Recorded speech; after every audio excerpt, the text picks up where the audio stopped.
Writers, I'm talking to you today because you are writers. Because you do what writers the world over do. You live like writers. You walk through your life paying attention, seeing things.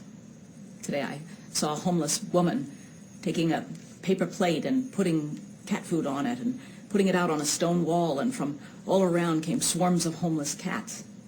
That's the kind of thing that you notice as well. The little details of life. You pay attention. You collect those details, the stories of your life, the ideas of your life. And as writers, you don't just live differently, you also write differently. You know that writing starts with planning, with thinking, how am I going to make this into the best possible story or essay or editorial that I can possibly write? And you mull over one possibility and another in your mind before you even begin to write, and put little scratches down on the paper. And then when you begin to write, you draft fast and furious, writing up a storm, just like I do and like writers the world over do. And then, like writers the world over, you know that it's important to pause and to revise, to pull back and to literally read your writing and to think, what's good here that I can build on, and what's not so good that I can fix. So today I'm talking to you because you're a writer, and I'm a writer. And today, grown-ups around the world are honoring you as a writer. And I want to just teach you one thing. And the one thing that I want to teach you is this. You need to honor your own writing. And you need to honor your classmates' writing. You need to create a community in your classroom that honors writing. Because if you do that, then writing's going to flourish. Do you know what a curmudgeon is? A curmudgeon's the kind of person that if a curmudgeon lived next door to you and it's Halloween, you wouldn't go trick-or-treating at the curmudgeon's house. The curmudgeon's like the cranky old guy who you ring the doorbell and he's going to throw apples at you. Get off my porch! Get away from here! Scat, scat, scat! That's a curmudgeon. Well, sometimes when I'm in classrooms, I actually see kids reading their own writing like they're curmudgeons. They read their writing like they're cranky old people. They go like this. I woke up. It was morning. I spit something out of my mouth. It was my tooth. I made my way down my ladder. Like that. If you honor your writing, you need to read your writing not like you're a curmudgeon, but like your writing is gold. Let me show you.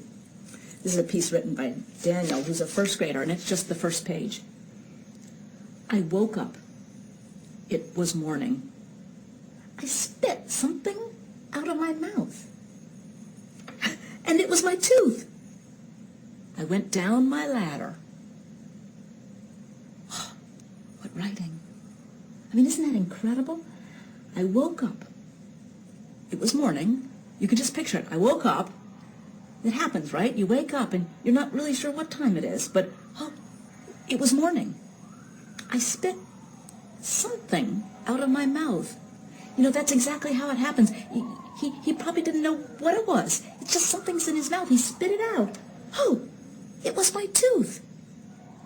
You see, when you read your writing like it's gold, you come to realize ways in which it's working. And this piece of writing is working because the writer precisely remembered exactly what happened and told the truth in sequence. I spit something out of my mouth. Oh, it was my tooth. So writers, the first thing that I want to tell you is you need to read your writing not like your curmudgeons, but like it's gold. And as part of honoring your writing, you not only have to read your writing like it's gold, you also have to listen to your own writing.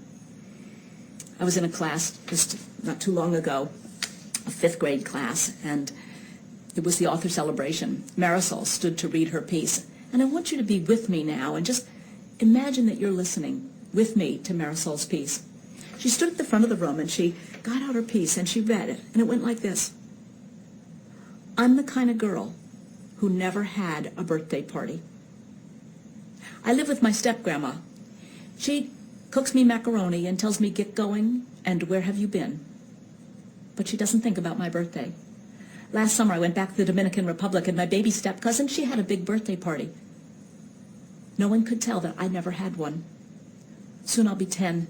In my dreams, there'll be a big birthday party. In my dreams, there'll be pink balloons and a pink cake, and we'll play Duck, Duck, Goose and listen to the radio. But then my dream ends. I'm the kind of kid who never had a birthday party.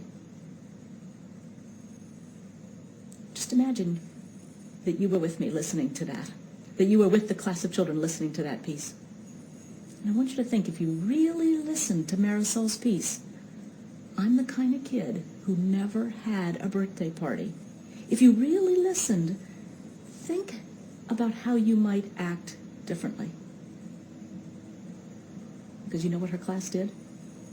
A week later, when Marisol turned 10, her class gave her a big birthday party in the park. And there were pink balloons hanging from the trees, and these great big fifth graders listened to the radio and played Duck, Duck, Goose. And there was a big pink sheet cake, and on it the words, "To Marisol, for all the birthdays that you never had." And back in the classroom later, they talked about how Marisol is no longer the kind of kid who never had a birthday party. And they talked about how words can do that.